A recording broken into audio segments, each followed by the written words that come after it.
사랑하는 성도 여러분, 여러분의 주관하는, 여러분을 지배하는 주인은 누구입니까? 저는 지금 여러분의 직장의 사장, 오너나 학교의 교수가 누구냐를 묻고 있는 것이 아닙니다. 누가 여러분에게 날마다 이렇게 살아라, 저렇게 살아라, 이렇게 행동해라, 이렇게 계획을 짜라, 이렇게 움직여라, 누가 그렇게 말하고 있는 것입니까?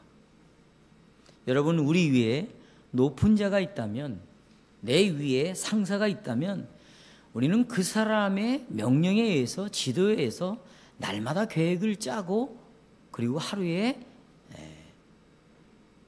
학교 생활, 또 가정 생활, 또 직장 생활을 해나가야 할 것입니다.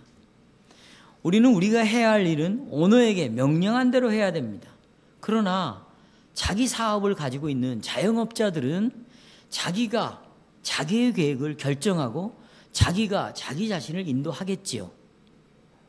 그런 경우에는 자신이 자신의 지배자가 되는 것입니다.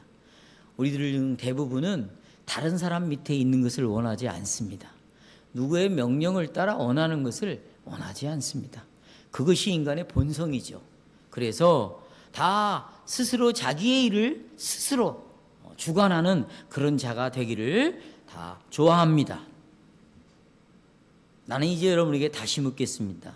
누가 여러분을 주관합니까? 아니, 오늘 읽었던 로마서 6장 1절부터 23절의 말씀을 가지고 다시 질문합니다. 죄가 여러분을 주관합니까? 아니면 은혜가 여러분을 주관합니까?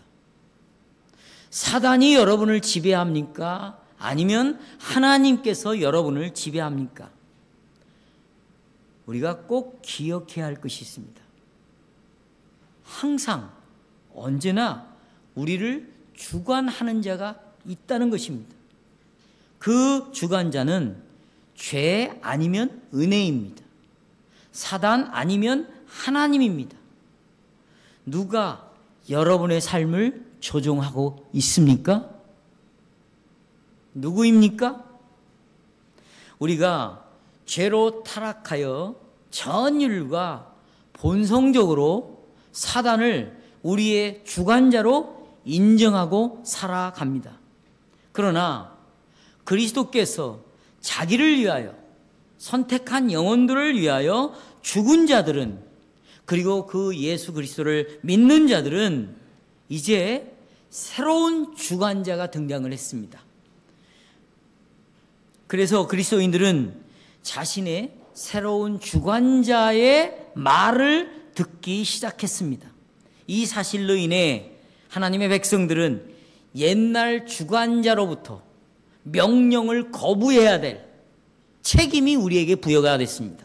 옛날 주관자는 죄요, 옛날 주관자는 마귀였습니다. 그 명령을 거부할 책임이 새로운 주인을 모시고 살아가는 저희들에게 주어졌다는 것입니다. 그걸 오늘 본문, 설교 본문에서 말하고 있습니다. 그러므로 너희는 죄로 너희 죽을 몸에 왕노릇하지 못하게 하라. 다른 말로는 죄가 너희의 삶을 주관하지 못하게 하라 입니다. 저는 다음과 같은 주제로 오늘 설교를 요약합니다. 오늘 설교를 요약하는 내용은 여기에 들어 있습니다. 죄가 너희의 삶에서 주관하지 못하게 하라 입니다. 이 말씀을 가지고 세 가지를 말씀드립니다. 첫째, 죄가 너희의 삶을 주관하지 못하게 하라 라는 이 명령이 정말 불가능한 명령인가? 불가능한 명령인가? 여러분, 바울은 12절에서 이렇게 말합니다. 12절 보십시오. 그러므로 너희는 죄가 너희 죽을 몸에 왕노릇하지 못하게 하라 그랬습니다. 왕노릇하지 못하게 하라 그랬습니다. 여러분, 우리는 왕이 무엇인지를 잘 압니다. 사사시대에 이스라엘 백성들이 하나님 없이 살아가는 이방의 나라들은 다 왕이 있었습니다. 그래서 그것이 부러웠던 것이죠. 그래서 하나님이 이스라엘 백성들의 진정한 왕이었음에도 불구하고 이 왕이 눈에 보이지 않으니까, 말씀으로만 왕 노릇을 하니까 너무나 답답하고, 이 하나님이라는 왕은 너무나 믿기가 어려웠던 것입니다. 그래서 눈에 직접 나타나서 우리를 이끌어가는 왕이 있기를 간절히 원했습니다. 그래서 구했습니다. 이때 사무엘이 이스라엘 백성들에게 너희들이 왕을 구하고 있는데 왕이 실제로 어떤 존재인가를 알려주겠다. 그래서 사무엘상 8절 11절 8장 11절 이하에서 이렇게 말합니다. 자, 보십시오. 왕은 이런 것이, 이르되 너희를 다스릴 왕의 제도는 이러하다. 그가 너희 아들들을 데려다가 밑줄을 치십니다. 그의 병거와 말을 어거하게 하리니, 어거라는 말은 말과 소를 돌보는 일을 한다, 모는 일을 한다, 그 말이죠. 12절, 그가 또 왕이 또 너희 아들들을 1000부장 50부장을 삼을, 군대로 다 소집을 시킨다는 거죠. 군인으로 부른다는 거예요. 자기 밭을 갈게 하고, 왕의 밭을 갈게 하고 왕의 추수를 하게 할 것이며, 또 자기 무기와 병거의 장비도 만들게 할 것이며, 또 13절, 그가 또 너희 딸들을 또 데려다가 향료 만드는 자와 요리하는 자와 떡 굽는 자를 삼을 것이며, 그가 또 너희의 곡식과 포도원 소산의 11조를 세금으로 거두어서 자기의 관리, 왕의 관리자들이 있죠, 신하들이 있죠, 그들에게 나눠줄 것이며, 17절, 너의 양떼 10분의 1을 거두어 가리니, 결국 결론이 나옵니다. 너희는 그 왕의 뭐가 된다? 종이 된다. 왕의 종이 된다. 이 구절에서 강조하는 단어는 데려다가입니다. 이것이 왕이 하는 일입니다. 아들들을 데려갑니다. 딸들을 데려갑니다. 집에서 키운 포도나무, 포도 열매를 데려갑니다. 나귀를 데려갑니다. 양들을 데려갑니다. 아니, 자기 것을 데려가는 것을 즐거워할 사람이 여러분 어디 있겠습니까? 이스라엘 백성들은 이제 왕의 종이기 때문에 더 이상 자유롭게 원하는 대로 행할 수가 없습니다. 왕에게 날마다 주관을 받아야 합니다. 실제로 사울 왕이 그렇게 했습니다. 다윗을 추적하여 잡아 죽이기 위하여 이스라엘 백성들의 아들들을 징집했어요. 군인으로 모았습니다. 그 수가 3만 명이라고 말하고 있습니다. 솔로몬도 이방인들의 왕처럼 솔로몬의 뜻을 이루기 위하여 백성들을 종으로 삼았습니다. 교회도 그렇습니다. 만약에 교회의 지도자가 왕처럼 교회에서 군림하기 시작하면 성도들은 목사의 종노릇밖에 할 일이 없습니다. 그러나 교회의 주인이 목사도 아니요, 장로도 아니요, 만약에 그리스도가 왕이라면 그 교회는 그리스도의 통치, 다시 말하면 성경에서 그리스도가 말씀하신 그 말씀을 따라서 교회는 움직이게 될 것입니다. 수고하고 무거운 짐진 자들아 다 내게로 오라. 내가 너희를 쉬게 하리라. 내가 너희를 자유케 하리라. 진리가 너희를 자유케 하리라. 만약에 그리스도가 온전히 교회를 통치하는 왕으로 군림한다면 교회의 영도들은, 성도들은 수고하고 무거운 짐을 설교를 통하여 그리스도의 통치를 받음으로 다 내려놓기 시작합니다. 그리고 자유를 경험합니다. 그리고 그 안에서 말할 수 없는 생수의 강이 흐르게 되어 있다.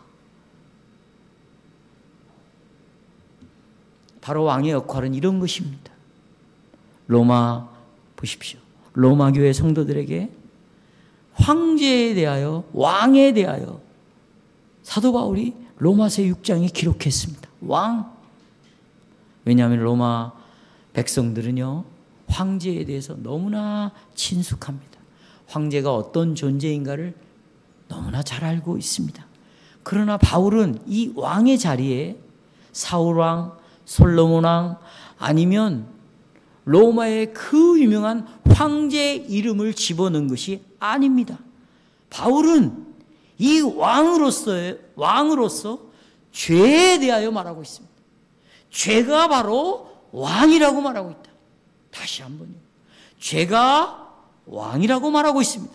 이것이 오늘 설교 본문이고 문자적으로 12절에 이렇게 말하고 있습니다. 죄로 너희 죽을 몸에 왕 노릇하지 못하게 하라. 이 말씀은 죄가 왕이라는 것입니다. 적어도 죄라는 놈이 왕이 되기를 원하고 죄라는 놈이 계속해서 나의 왕이 되려고 끊임없이 시도하고 있다. 성도 여러분, 우리들의 삶 속에서 왕으로서 이 죄라는 것을 이해하는 데 어렵지 않습니다. 부자연스럽지 않습니다. 왜냐고요? 이미 바울은 오늘 6장에서 창세기 3장의 말씀으로 우리에게 교훈을 주고 있기 때문입니다. 그러니까 아담이 죄에 빠졌을 때에 전체 인류가 그들의 주인, 주, 왕으로 하나님을 거부했습니다. 하나님이 왕이심을 거부하고 그 대신에 사단을 섬기기로 선택했습니다. 그때부터 사단은 온 인류의 주관자가 되었습니다. 처음부터 사단은 거짓말장이었습니다. 우리를 죄로 죽이는 자였습니다. 바로 이 사단을 우리의 주관자로 인정하기로 하고 사단의 말을 듣기 시작했습니다. 나곤에서 하나님께 대한 이 반역을 통해서 우리는 사단을 왕위에 앉혔습니다. 죄를 왕의 자리에 앉혔습니다. 그리고 죄가 실제로 우리의 삶을 주관하게 했습니다. 죄는 실제로 우리의 삶에서 지금까지 왕 노릇 해왔습니다. 그것을 시편 19편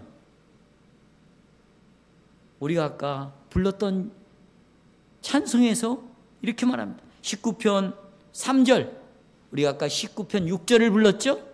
이렇게 말합니다. 또 주의 종에게 고의로 죄를 짓지 말게 하사 다 알면서도 죄인 줄 알면서도 죄를 짓지 않게 해주십시오. 그리고 그 죄가 나를 주장하지 못하게 하십시오. 그리하면 내가 정직하여 큰 죄가에서 벗어나겠나이다.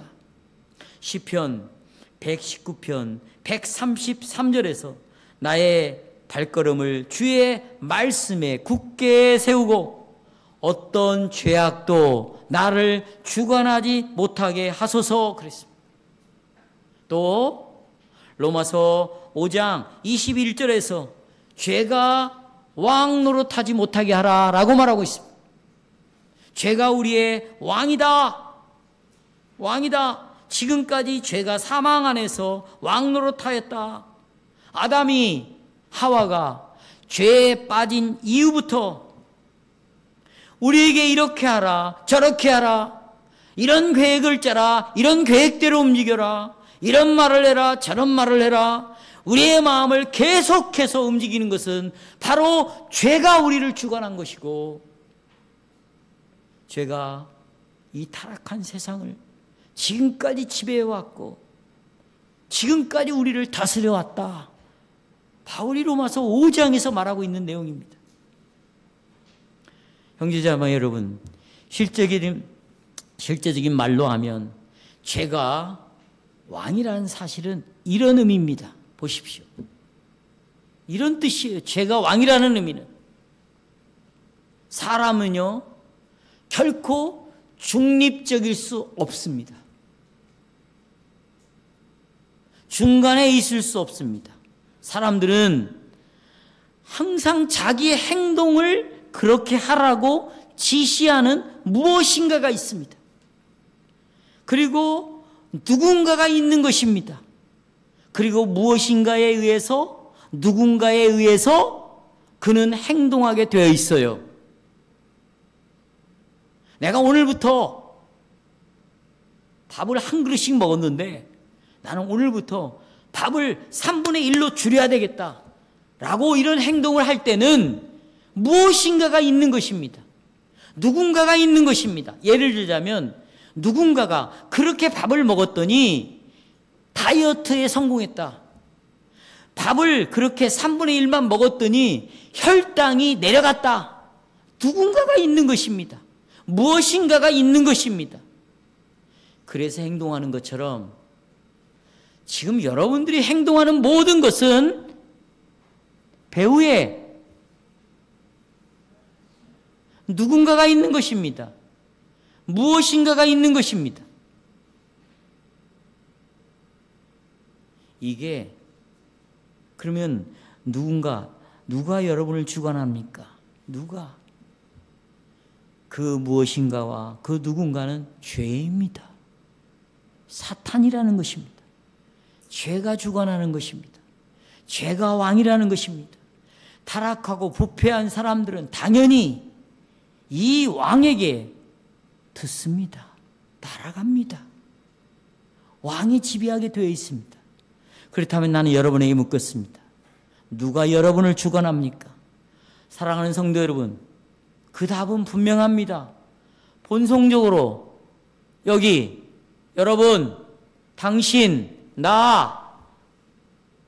주관자는, 다윗의 주관자는, 사울 왕의 주관자는, 노아의 주관자는, 아담의 주관자는 죄였습니다. 사단이었습니다. 성도 여러분, 착각하지 마십시오. 실수하지 마십시오. 오해하면 안 됩니다. 본성적으로 우리는 이 악한 주관자의 착한 종들이었습니다. 본성적으로 우리는 이 주관자가 하라는 대로 지금까지 해왔습니다. 그래서 로마서 3장 10절에 의인은 없나니 하나도 없다고 말하고 있습니다. 하나님을 찾는 자도 없습니다. 그의 발은, 그의 혀는 독사의 뱀에서 독이 나오는 것처럼 그의 혀에서는 독이 나온다고 말했습니다.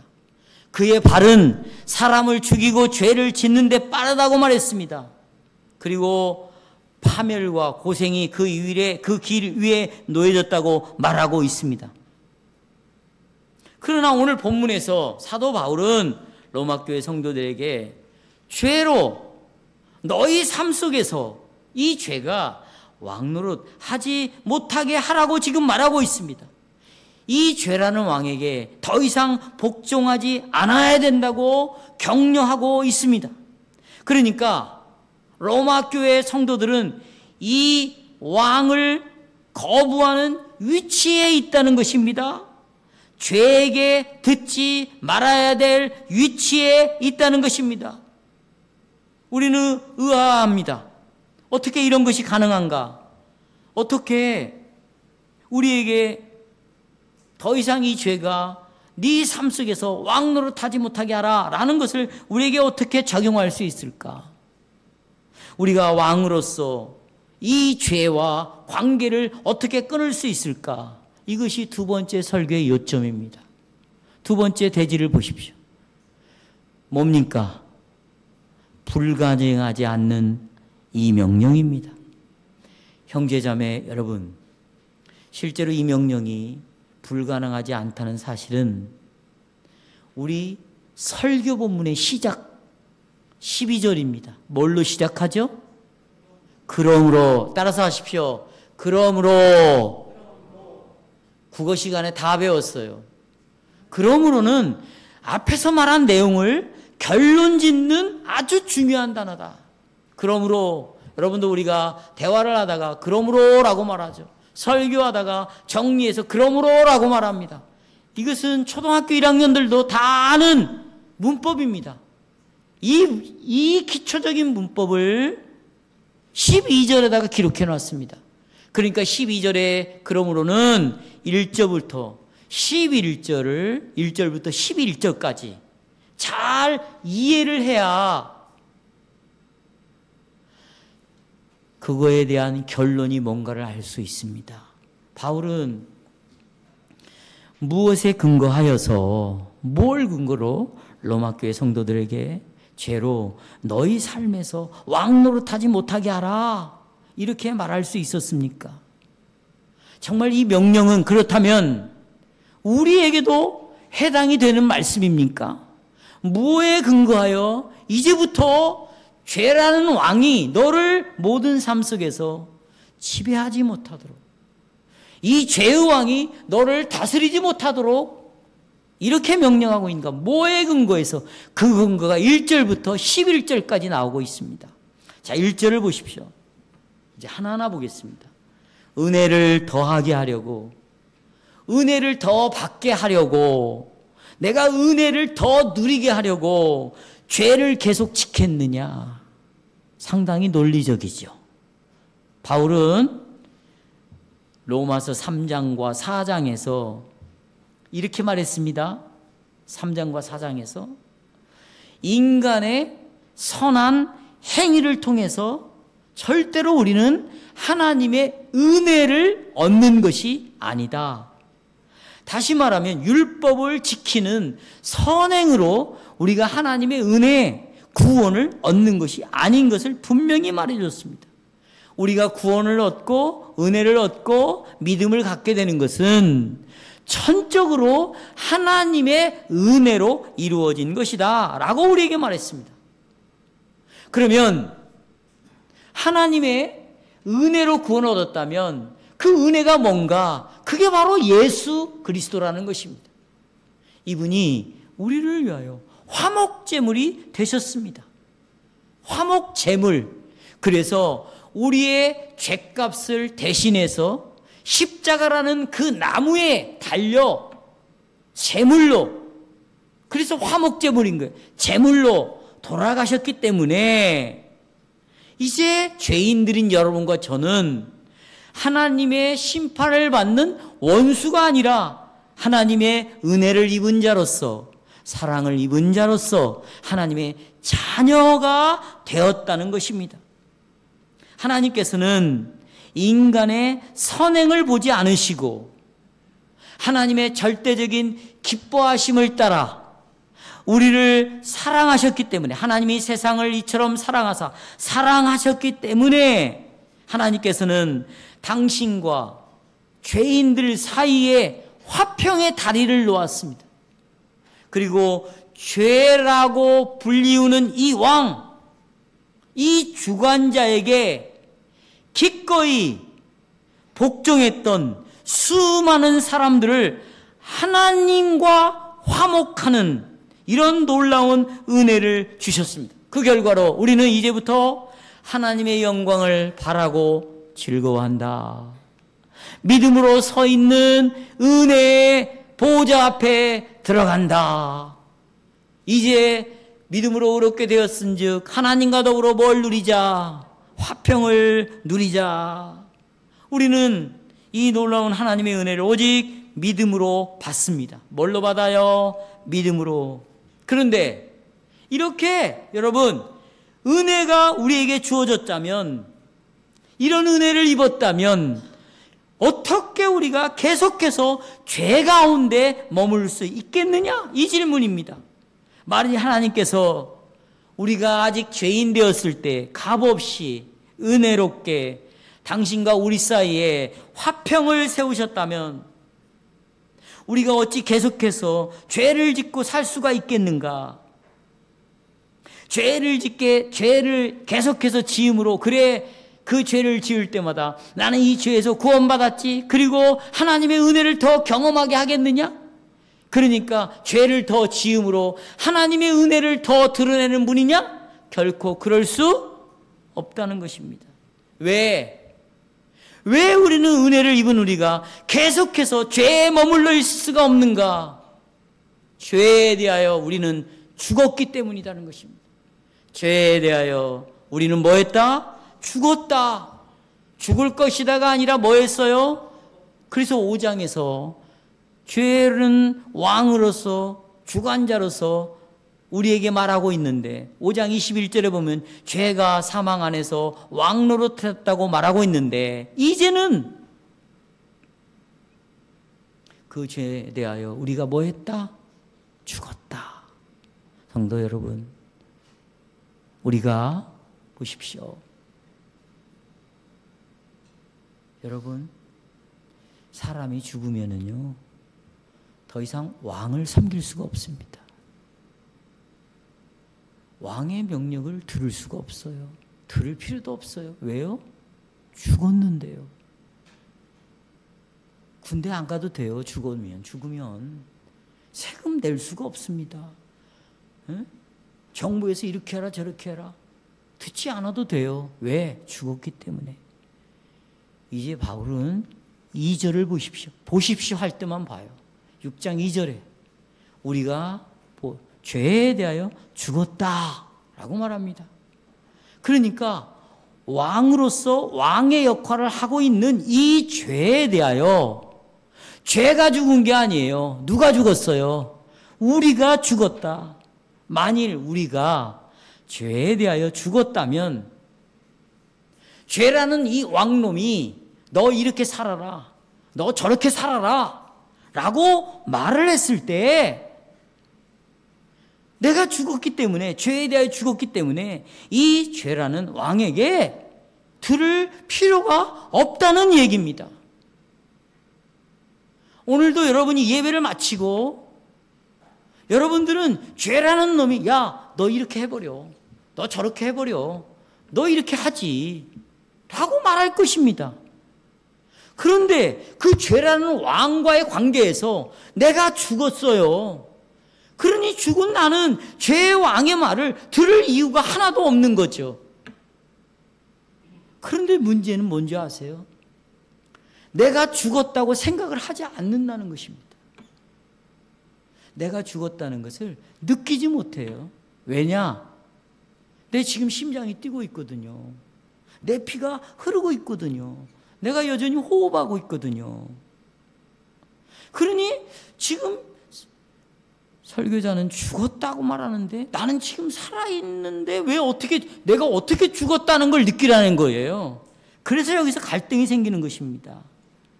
이것은 바울도 마찬가지였어요. 로마 교회 성도들도 이게 와닿지가 않은 거예요. 따라서 우리가 죄 가운데 내가 죄에 대하여 죽었다고 했을 때 바울은 어떤 의미로 말하고 있는가? 분명한 것은 이 죄에 대하여 죽었다는 말한 것은 육체가 죽었다는 의미로 말하는 것이 아닙니다. 내 심장이 멈췄다는 게 아니에요. 내 시가 식어져서 땅속에 들어갔다는 것이 아닙니다. 그런 말이 아니에요. 자, 이제 죽었다라는 말을 3절부터 사도 바울은 자세하게 분명하고 순서대로 정확하게 우리에게 설명하고 있어요. 그럼 우리가 이것을 이해해야죠. 3절부터 도대체 죄에 대하여 내가 죽었다는 것인데 그게 무슨 의미냐? 3절 보십시오. 그리스도의 죽으심과 합하여 세례를 받았다라는 것을 말하고 있어요. 예수님의 죽으심과 합하여 세례를 받았다. 여러분 여기 다 세례를 받으셨죠? 세례 받지 않은 사람이 한 사람도 없어요. 그러면 여러분 세례가 뭡니까? 제가 수요일날 이런 말씀을 했습니다. 왜 신자들이 타락하는 삶을 살아가는가? 왜 엉망으로 살아가는가? 왜 교회가 타락하는가? 왜 교회 지도자들이 타락하는가? 왜 기독교가 타락하는가? 그것은 성경에서 말하는 이 단어의 개념을 오염시켰기 때문이다. 자기식대로 이해하고 있다. 그래서 진짜를 알려주면 속에서 갈등이 생기기 시작하는 거예요. 근데 기가 막힌 것은 잘못된 오염된 개념을 믿고 따라가는 거예요. 그러니까 자기식대로 믿겠다는 거죠. 이것이 두 번째 계명을 어기는 거예요. 자기를 위하여 우상을 만드는 것입니다. 누구를 위하여? 우상은 나를 위하여 만드는 것입니다. 그거 타락한 잘못된 개념이 바로 세례라는 개념입니다. 세례는요, 여기 보십시오. 3절 그리스도의 죽으심과 합하여 세례를 받음에 대해서 말하죠. 4절 보시겠습니다. 그리스도의 죽으심과 합하여 세례를 받음으로, 그 다음에 그와 함께 장사되었던 것, 장사됨, 그러니까 무덤 속에 들어가는 것, 그 다음에 또 나옵니다. 그리스도와 합하여, 함께라는 단어를 썼습니다. 죽은 자 가운데서 살아남에 대하여 말하고 있습니다. 사도 바울이 이 모든 말씀에서 여러분과 저에게 말하고 싶은 것이 무엇입니까? 그것은 우리도 또한 새 생명 가운데서 행하는 것이 목적이라는 것입니다. 바울은 이런 말씀으로 무엇을 강조하고 있습니까? 여러분, 바울이 말하고 싶은 것이 무엇입니까? 그리스도께서 갈보리에서 우리의 죄를 위하여 고난을 받으시고 죽으셨을 때 예수님은 십자가에서 혼자 죽은 것이 아니라는 것을 강조하고 있습니다. 혼자 죽은 것이 아닙니다. 나는 이 땅에 있고 2000년 전에 예수님이 돌아가셨습니다. 시간적으로 2000년이에요. 공간적으로는 갈 수 없는 공간이에요. 그런데 2000년 전에 죽은 그 예수를 하나님은 어떻게 보고 있는가? 예수 그리스도가 2000년 전에 팔레스타인 지역에서 갈보리의 십자가에서 예수님 혼자 있는 것으로 예수님은 절대로 하나님은 생각하지 않고 있다. 바로 그리스도와 함께 여러분과 제가 포함되어 있었다. 거기에 포함됐겠, 그 그리스도와 함께 우리가 연합되어 있었다. 이것을 세례라고 말하고 있는 것이에요. 세례라는 것은 내가 몇 날 며칠에 여러분 물로 세례를 받았다. 나 그러니 성찬에 참여할 수 있다. 이게 세례가 아니고, 세례는 2000년 전에 십자가에 예수님이 죽으셨을 때 그 죽음 속에는 나도 포함되어 있었다. 나도 그 안에 있었다. 라고 하나님이 말씀하신 것을 믿는 것이에요. 여러분 보십시오. 세례라는 말은 잠기다라는 뜻이에요. 잠기다. 그런데 이 잠기다, 세례라는 말을 여러분 기독교 용어가 아닙니다. 일상생활에서 많은 사람들이 이 단어를 썼습니다. 예를 들자면 이런 것입니다. 오이. 오이는 옛날에도 있었습니다. 오이를 오래 보관하고 먹기 위해서 식초, 여러분 식초 알죠? 식초에다가 담았습니다. 그럼 식초에서 효소가 나오게 되어 있어요. 그래서 이 오이를 오랫동안 저장해서 필요할 때 먹었습니다. 그런데요, 이 오이가 식초물에 담겨져 있을 때 세례 받았다라는 단어를 썼어요.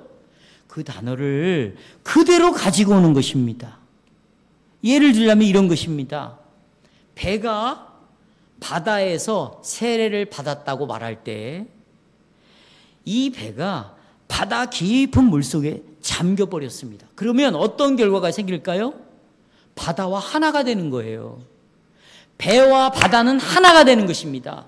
바다의 본질로 배가 존재하는 것입니다. 오이가 식초물에 들어가면 오이 맛은 사라지게 되어 있습니다. 식초와 하나가 되는 것입니다.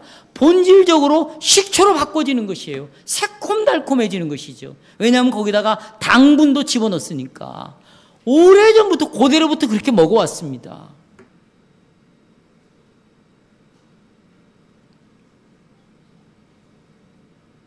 따라서 그리스도의 죽음과 합하여 내가 세례를 받았다는 것은 어떤 방식으로든지 그리스도의 죽으심에 잠겨져 있는 거예요. 담겨져 버린 거예요. 그럼 누구와 본질이 같다는 거예요? 그렇죠. 그리스도의 죽으심에 내가 한 부분이 되었다는 거예요.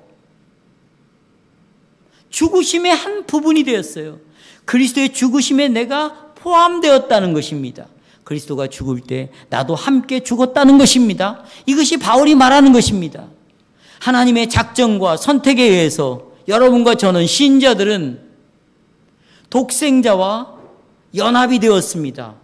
독생자가 하나가 되었습니다. 그래서 하나님께서는 그리스도께서 십자가에서 죽으시고 장사되고 다시 살아나셨을 때 당신의 백성들이 예수님과 함께 있다고 하나님은 생각하고 있었어요. 거기에 포함되어 있다고 보신 거죠. 우리는 여기에서 구약의 대제사장을 생각할 수 있습니다. 여러분 봐요. 대제사장은 성막의 지성소로 들어갈 수 있는 유일한 사람이에요.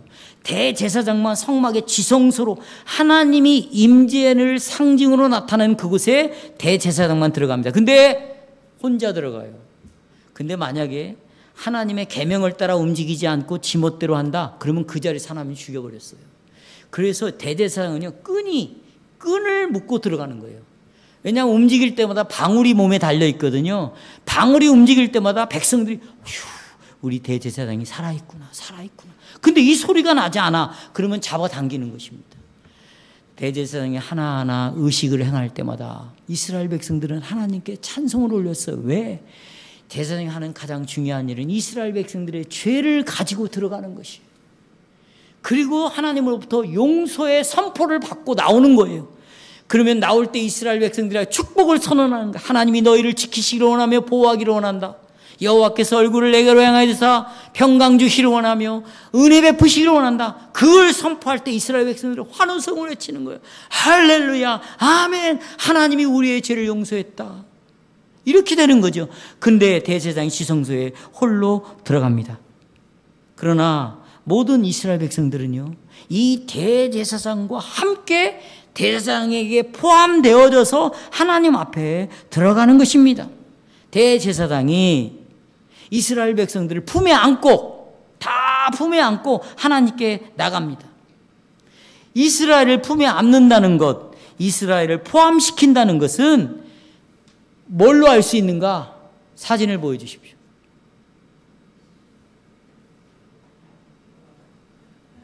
대제사장의 가슴에요, 여기 봐요, 흉배가 있어요. 이 흉배에 12지파의 이름이 쭉 새겨져 있습니다. 12개의 흉배가 있어요.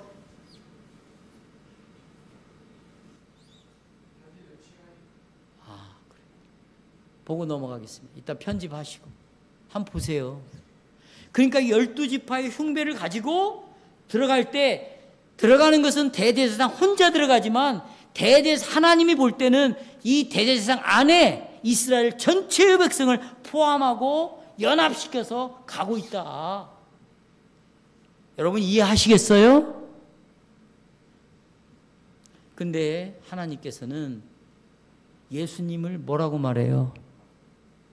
대제사장이라고 말하고 있어요. 히브리서의 1장부터 마지막까지 대제사장 예수 그리스도를 말하고 있어요. 성경을 읽으셔야 돼요. 아니, 성경이 무슨 뜻인지 알고 읽으셔야죠. 그때 보십시오.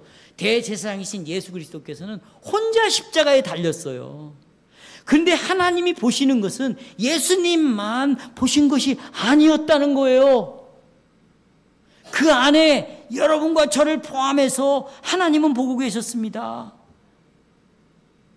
그리스도 안에 그리스도와 함께 있었어요. 대제사장이 그 가슴에 12지파의 이름을 새긴 것을 가지고 이스라엘 백성들을 데리고 하나님 앞에 들어가는 것처럼 보셔요. 똑같아요. 예수님도 자기 가슴팍에다가 여러분과 저를 포함시켰어요. 품었어요.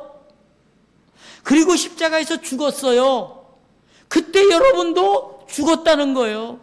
예수님이 무덤에 갇혔어요. 여러분을 포함해서 같이 들어간 거죠. 살아났어요. 당신의 백성들과 함께 살아난 것입니다. 따라서 보세요. 하나님의 생각에 예수님께서 죽으실 때 하나님의 생각이에요. 우리도 죽었다는 것이죠. 그리스도께서 장사되었을 때 우리도 장사되었습니다. 그리스도께서 죽은 자 가운데서 다시 살아났을 때 우리도 살아났다고 보는 것입니다.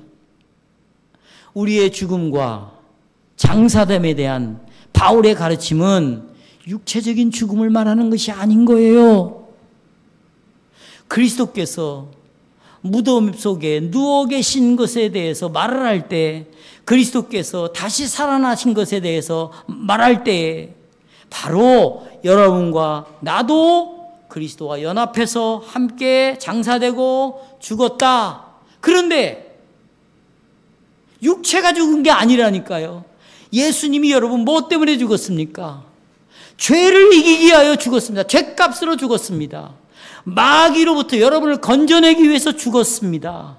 그렇다면 내가 예수님과 함께 죽었다는 것은 죄에 대하여 죽었다는 말입니다. 예수님이 살아날 때는 죄를 이기고 승리자가 되었다는 것입니다.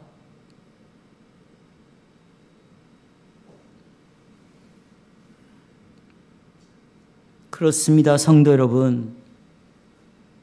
여러분이 로마서 읽어보시고 또 로마서 6장 5절부터 11절을 읽어보시면 십자가에서 5절 보십시오. 십자가에서 그리스도의 죽으심은 죄와 사단의 패배를 의미하는 거예요. 쭉 읽어보십시오. 또 그리스도가 그 죄를 이김으로 승리하심으로 죄가 더 이상 왕 노릇하지 못합니다. 사단은 더 이상 왕이 아니에요. 죄가 우리의 왕이 아닙니다. 그러면 여러분, 죄를 무너뜨린 것은, 사단을 무너뜨린 것은 예수님의 십자가의 죽으심입니다. 장사됨입니다. 부활하심입니다. 그리스도께서 승리했다는 사실은 9절을 보십시오. 9절. 그리스도께서 승리했다는 사실에서 보셔요. 사망은 더 이상 그리스도를 주장하지 못합니다. 그러나 만일 그리스도께서 승리했다면 그리스도 안에 있는 여러분과 저도 하나님 앞에서 승리한 자로 하나님이 봐주고 있어요. 그리스도께서 죽으셨고 다시 살아나셔서 사망이 더 이상 그리스도를 주장하지 못하는 것처럼 하나님의 자녀들도 죽었다가 예수님과 함께 다시 살아났다면 사망이 여러분과 저를 주장하지 못합니다.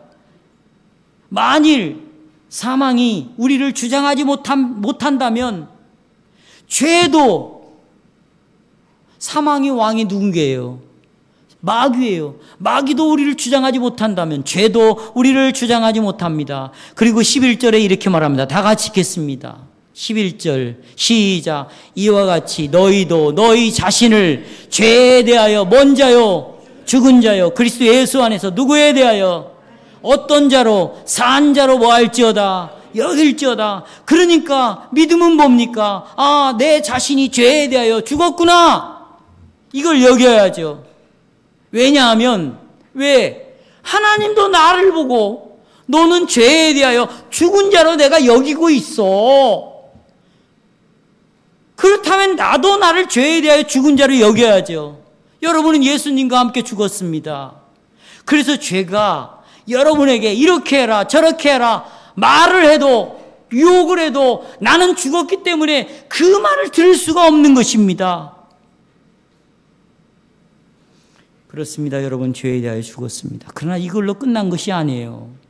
그리스도와 함께 죽은 자들이 살아났다는 거예요. 그리고 보십시오. 살아났다. 11절 마지막에 뭐라고 되어 있습니다. 어디 가운데 살게 하려 함이라? 새 생명 가운데 살게 하려 함이라 그랬습니다. 이제 보세요. 새로운 생명이 주어졌어요. 새 주인이 생겼습니다. 새로운 왕이 생겼어요. 그 왕은 누구죠? 죄를 이기신 예수 그리스도입니다. 이 1절에서부터 11절에 이 심오한 내용을 다 담아서 12절에 보시겠습니다. 그러므로 너희 죄로 죽을 몸에 왕 노릇하지 말아라.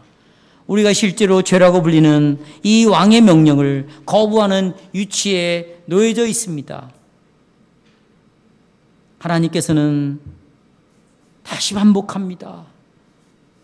여러분은 예수님과 함께 죽었다고 보고 있고, 그러면 여러분도 죽은 자로 여겨야 되고, 살아났다고 했을 때는 죄를 이긴 자로 여러분도 여겨야 되고, 그래서 새로운 왕과 함께 이제는 그 왕에게 복종하도록 우리에게 만들어 주셨다. 그러니 여러분, 우리는 항상 복음을 붙들고 살아가야 돼요. 그리스도의 죽으심, 부활하심, 이것을 항상 붙잡고 살아가야 됩니다. 나는 너를 위하여, 너의 구원을 위하여 독생자를 내주었다. 나는 나의 아들이 갈보리에서 죽었을 때, 장사되었을 때, 살아났을 때 내 아들과 너도 함께 있다고 나 여호와는 생각하고 있다. 그래서 갈보리 때문에 나는 죄가 더 이상 너를 주관하지 못한다고 나는 너에게 선언하고 있다. 결론은 죄가 더 이상 여러분을 주관해서는 안 된다는 것입니다. 성도 여러분, 우리가 이렇게 오해하는 분들이 있어요. 야, 저 정도는 참 믿음이 좋아. 어떻게 저렇게 세상을 이기지? 어떻게 저런 문제를 싸워 이기지? 나는 그러지 못하는데 왜 저 사람들은 저렇게 승리의 삶을 살지? 저 사람은 참 그걸 싸울 수 있는 굉장한 힘이 있어서 그런 거야. 만약에 여러분이 다른 사람의 승리를 그렇게 이해한다면 여러분은 복음을 깨달았다, 이해했다, 복음을 믿고 있는 자다 말할 수 없는 자입니다. 그 사람에게 남다른 힘이 있어서 그런 것이 아닙니다. 왜 그 사람이 그 죄와 싸워 이길 수 있는가? 하나님께서 내가 죄에 대하여 예수님과 함께 죽었다고 하나님은 생각한다. 그렇게 말씀하셨다면 하나님께서 그렇게 말씀하신 그 사실에 근거하여서 그러므로 너도 죄가 너희의 죽을 몸에 왕노릇하지 못하게 하라고 말씀하셨다면 그 사람은 그 약속을 믿고 있기 때문에 죄와 싸워 이기는 거예요. 이 약속이 뭐예요?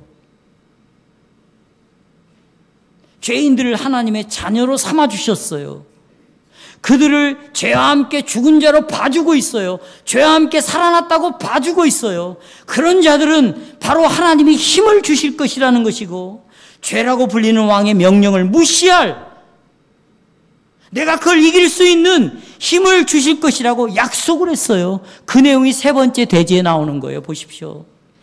사랑하는 여러분, 다시 여러분 앞에 누가 여러분을 주관합니까? 라고 질문을 하고 싶습니다.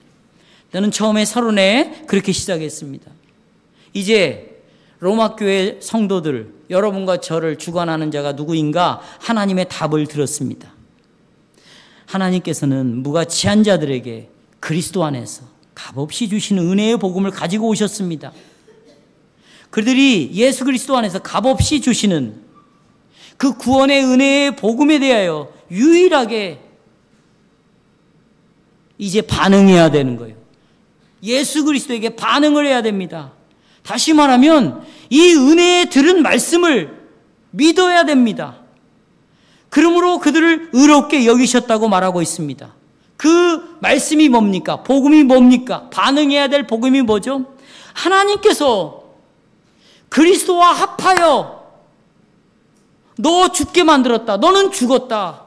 그리스도와 합하여 너는 함께 장사됐다. 그리스도와 함께 네가 다시 살아났다. 결론으로 죄가 더 이상 너의 주인이 되지 않고 죄가 더 이상 너를 주관하지 않게 만들어 놓으셨다. 너의 진정한 왕은 예수 그리스도다. 이렇게 믿음으로 반응을 보여야 된다는 것이죠. 사랑하는 성도 여러분, 누가 여러분을 주관합니까? 복음에 달려 있어요. 내가 복음에 대하여 어떻게 반응하느냐에 달려 있습니다. 아브라함이 하나님이 말씀하셨을 때 하나님이 그렇게 많은 자녀를 주신다고 말씀을 받아들였어요. 그랬더니 의롭다고 했어요. 예수님이 너와 함께 이렇게 하셨다. 내가 받아들일 때 여러분은 하나님 앞에 의롭게 되는 거예요. 이 질문은 이제 여러분이 스스로 답변을 해야 됩니다.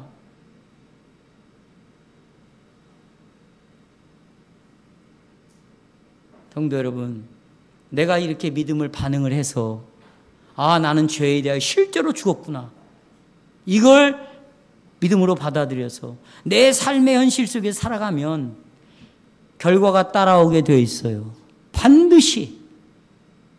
이 결과가 없으면 그는 구원받은 자가 아닙니다. 거듭난 자가 아니에요. 로마서 6장을 집에서 다시 한번 읽어보세요. 그는 사망 안에 있는 자예요. 죽은 자입니다. 멸망받을 자예요. 이런 결과가 반드시 일어나야 돼요. 죄가 너희 죽을 몸에서 무슨 노릇하지 못하게 하라. 왕 노릇 하지 못하게 하라. 분명히 말하고 있습니다. 만일 죄가 여러분을 주관한다면, 죄가 여러분의 죽을 몸에 왕노릇 한다면 어떻게 되겠습니까? 보십시오. 어떻게 사는지. 자기 욕심에 끌려다니면서 공부를 합니다. 자기 욕심에 끌려 공부를 하게 되어 있어요. 그건 본인이 하나님 말씀 앞에서 여러분이 판단하시면 돼요. 다시 말씀드립니다. 자기 사욕에 끌려 종노릇 한다고 그랬어요. 그러니까 이 공부가 죄가 되는 거고, 이 공부 자체에 노예처럼 살아가는 거예요. 또 오락을 즐기겠죠. 직장 생활을 그렇게 하겠죠. 가정도 그렇게 생활을 하겠죠. 욕심에 끌려 살아간다면, 보십시오. 여러분, 이 사람의 삶의 왕은 죄입니까? 은혜입니까? 죄입니다. 죄가 여러분의 왕입니다. 만일 죄가 여러분의 왕이라면 여러분은 죄에 대하여 예수와 함께 죽지 않았습니다. 분명합니다. 하나님께서 여러분들을 아직 그리스도와 연합시키지 않으셨습니다.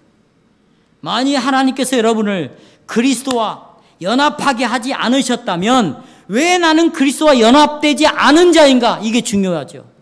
여러분은 예수 그리스도 안에서 하나님이 우리에게 주신 이 구원의 약속을, 예수와 함께 너는 죽은 자다, 예수와 함께 장사되었다, 예수님과 함께 너는 새로운 사람으로 다시 살아났다, 너의 왕은 죄가 아니라 마귀가 아니라 바로 그리스도다, 구원이 너의 왕이다 라는 이 복음을 이 사람은 아직 믿지 않고 있다는 것입니다. 아직 뭐 하지 않고 있어요? 믿지 않고 있어요. 그러니까 자기의 삶 속에서 여전히 욕심에 끌려 공부를 하고 시간을 보내고 직장 생활을 하고 가정 생활을 하는 것이죠. 그러니까 그의 모든 삶의 주인이 누구냐? 죄가 되는 것이에요. 그의 나라와 의를 구하지 않고 자기의 행복과 자기가 세운 욕망을 위하여 살아가게 되어 있는 것이죠. 그것은 믿음이 없기 때문입니다. 그 사람은 믿음이 없습니다. 예수님은 그 나무는 열매를 통해서 안다고 그랬습니다. 그의 열매는 여전히 죄가 왕노릇하는 것이죠. 본성적으로 살아가는 것입니다. 자기가 원하는 뜻대로 살아가는 것입니다. 그건 여러분이 스스로 알 수 있을 것입니다. 이건 멸망의 길입니다. 그런데 하나님은 내 생명을 지금 데려가지 않고 있어요. 그건 회개할 기회를 주시는 겁니다. 무슨 기회? 회개할 기회를. 왜요? 하나님께서는 여러분과 언약을 맺었어요. 다시 말하면 세례를 줬어요. 이 세례 안에는 약속이 있는 것이 지금까지 설명드린 약속이에요. 그걸 받아들이기를 원하고 계십니다. 그리스도의 사랑하는 형제자매 여러분, 누가 여러분을 주관합니까? 죄가 여러분의 삶 속에서 왕노릇하고 있는지 아닌지 하는 것은 여러분이 이 복음에 대하여 어떻게 답을 하고 있는지, 나는 정말 그리스도와 함께 이런 자로 내가 믿고 있는지, 여기에 여러분의 구원은 달려있는 것입니다. 사랑하는 여러분, 12절을 읽고 마치겠습니다. 12절 보십시오. 그러므로 여러분은 죄로 여러분의 죽을 몸에 왕노릇하지 못하게 하여 몸의 욕심에 따라 순종치 마십시오. 그때 하늘에 계신 우리 아버지께서는 참으로 영광을 받으실 것입니다.